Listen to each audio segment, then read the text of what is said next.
Assalamu alaikum wa rahmatullahi wa barakatuh, mes chers frères et sœurs. Une question brûle les esprits. Le Mahdi est-il déjà parmi nous?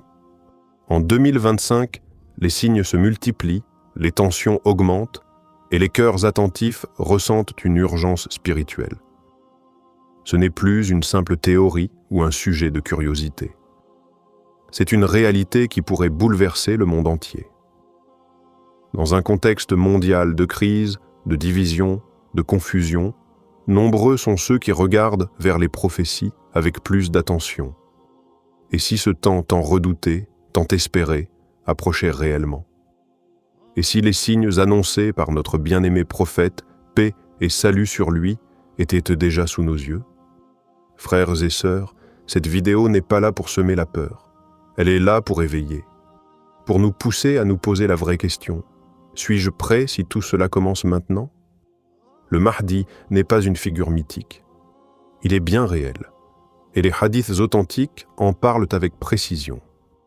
Le prophète Muhammad, paix et salut sur lui, nous a dit que le Mahdi viendra de sa descendance, plus précisément des enfants de Fatima.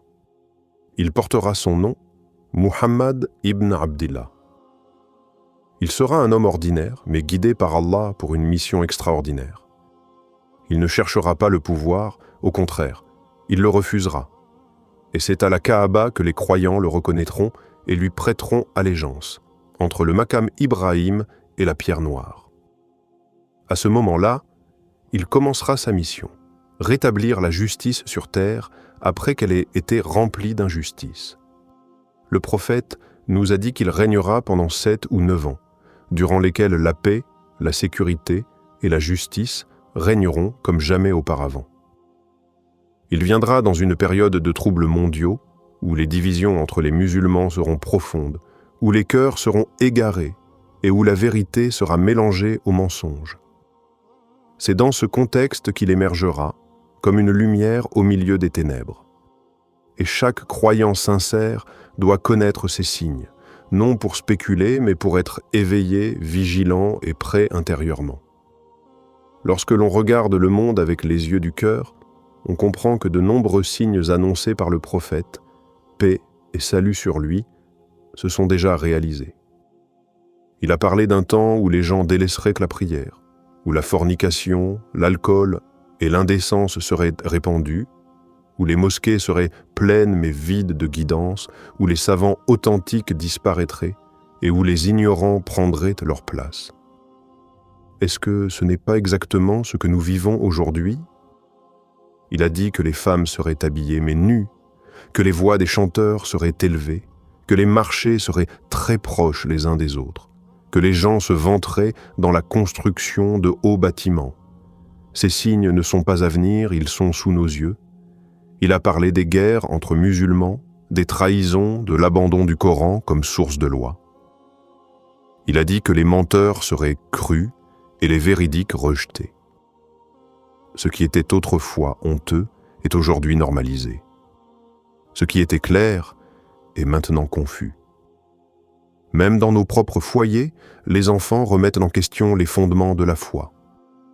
Il a aussi annoncé la prolifération des richesses, mais accompagnée d'une pauvreté du cœur, une misère spirituelle. Les musulmans seront nombreux, mais comme l'écume sur la mer, sans force, sans unité. Le monde est devenu un théâtre d'injustice globalisé. Les oppresseurs agissent librement pendant que les innocents souffrent en silence. Est-ce que ce ne sont pas là des signes clairs? Si tout cela a été annoncé il y a plus de 1400 ans, et si nous les voyons aujourd'hui, alors que reste-t-il avant que les signes majeurs n'apparaissent? Le Mahdi vient dans un contexte où les musulmans chercheront désespérément une lumière. Frères et sœurs, cette lumière, elle est peut-être plus proche que vous ne le pensez. Regardons les événements qui secouent notre époque. Guerre sans fin, tensions internationales, injustice criante, catastrophes naturelles qui s'enchaînent, bouleversements climatiques, montée de régimes autoritaires, effondrement des valeurs familiales, technologies qui dépassent l'humain. Tout cela n'est pas anodin. Le monde semble s'accélérer vers quelque chose, comme s'il avançait vers un point de rupture. Le prophète, paix et salut sur lui, a parlé d'un temps où la confusion dominerait, où la vérité serait considérée comme mensonge et le mensonge comme vérité. C'est ce que nous vivons aujourd'hui avec les médias, les réseaux sociaux et les manipulations de masse.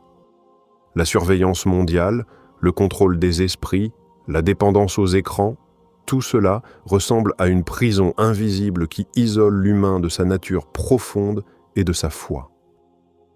Le fossé se creuse entre riches et pauvres. Les oppressés crient, mais peu les entendent. Les peuples musulmans sont divisés, frappés de l'extérieur et de l'intérieur. Et pourtant, au milieu de tout cela, on voit un réveil discret mais réel. Des gens qui reviennent à la foi, qui cherchent la vérité, qui questionnent le sens de leur vie. Les injustices, les crises, les douleurs, tout semble préparer quelque chose de plus grand, comme si Allah mettait le monde en état d'alerte. Ces secousses que nous vivons sont peut-être les signes de l'arrivée imminente d'un changement décisif. Et celui qui viendra pour restaurer la justice ne sera pas un chef politique, mais un homme choisi par Allah, le Mahdi. Pourquoi 2025 ? Pourquoi ce chiffre revient-il aussi souvent dans les discussions, les analyses et même les recherches religieuses ? Bien sûr, personne ne connaît l'invisible sauf Allah. Mais certains érudits, en analysant les tendances du monde et les signes prophétiques déjà accomplis, estiment que nous approchons d'une période de basculement. L'année 2025 est citée non comme une certitude, mais comme une alerte, une année charnière où plusieurs crises pourraient déconverger, économiques, sociales, environnementales, mais surtout spirituelles. De nombreux musulmans ressentent au fond de leur cœur que quelque chose se prépare. Ce n'est pas une peur irrationnelle, c'est un éveil. Le monde est en mutation rapide et les conditions prophétiques liées à l'arrivée du Mahdi semblent, pour certains, réunies. Encore une fois, nous ne fixons pas une date. Nous ne cherchons pas à jouer avec le graïb, mais il est permis d'observer, de réfléchir et de se préparer. Car même si ce n'est pas 2025, un cœur éveillé est toujours prêt. Le Mahdi ne préviendra pas avant de paraître. Il surgira au moment où personne ne s'y attendra, alors que les cœurs seront à bout, que l'espoir sera presque éteint. Et c'est peut-être justement pour cela que tant de voix s'élèvent aujourd'hui. Parce que le monde est au bord, et les croyants le sentent, même sans preuve visible. Face à tout cela, la question n'est pas seulement quand, mais comment devons-nous vivre en tant que musulmans ? Ce que nous devons faire aujourd'hui, c'est purifier nos cœurs, se préparer intérieurement. Le Mahdi ne reconnaîtra pas ceux qui sont simplement excités par les signes. Il sera suivi par ceux qui sont sincères, humbles, soumis à Allah, fidèles dans leurs prières, attachés au Coran, patients face aux épreuves. Chaque nuit, chaque jour est une opportunité de revenir vers Allah. Nos foyers doivent redevenir des refuges de foi. Nos langues doivent se détacher des plaintes pour revenir au dhikr. Nos mains doivent abandonner le blâme pour s'ouvrir à la charité. Le monde va mal, oui. Mais ce qui compte, c'est ce que nous faisons avec ce temps qu'Allah nous accorde.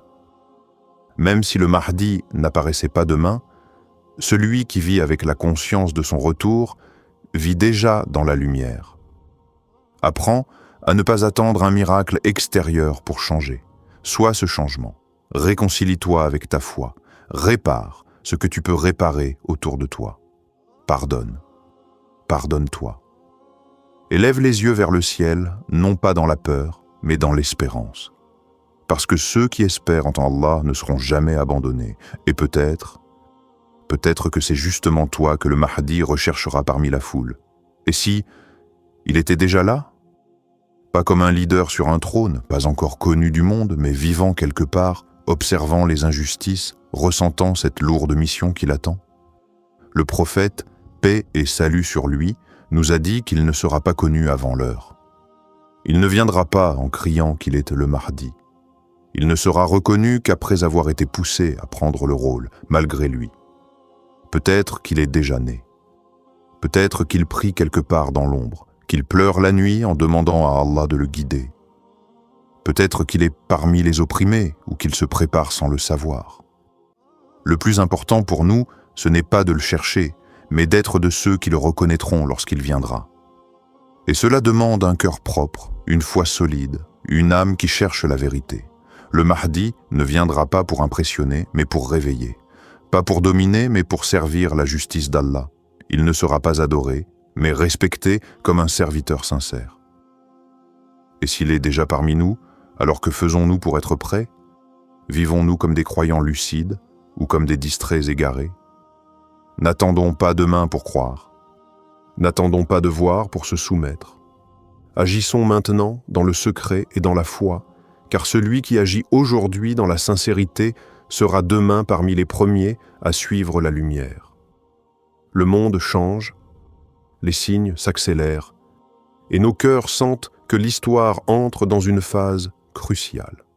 Mais ce que le croyant doit retenir, c'est que la clé n'est pas dans les dates, ni dans les spéculations, mais dans la préparation spirituelle. Ce n'est pas le moment d'avoir peur, c'est le moment de se rapprocher d'Allah avec sincérité. Reviens à la prière, au Coran, à l'invocation, au repentir, répare ce que tu peux dans ta vie. Demande à Allah de te compter parmi ceux qui reconnaîtront la vérité lorsqu'elle apparaîtra. Et surtout, garde l'espoir. Car Allah n'abandonne jamais ceux qu'il aime. Le Mahdi ne viendra pas pour surprendre les croyants, il viendra pour les soutenir. Sois prêt, sois éveillé. Et si le moment est proche, alors qu'Allah fasse de nous des cœurs solides dans sa lumière.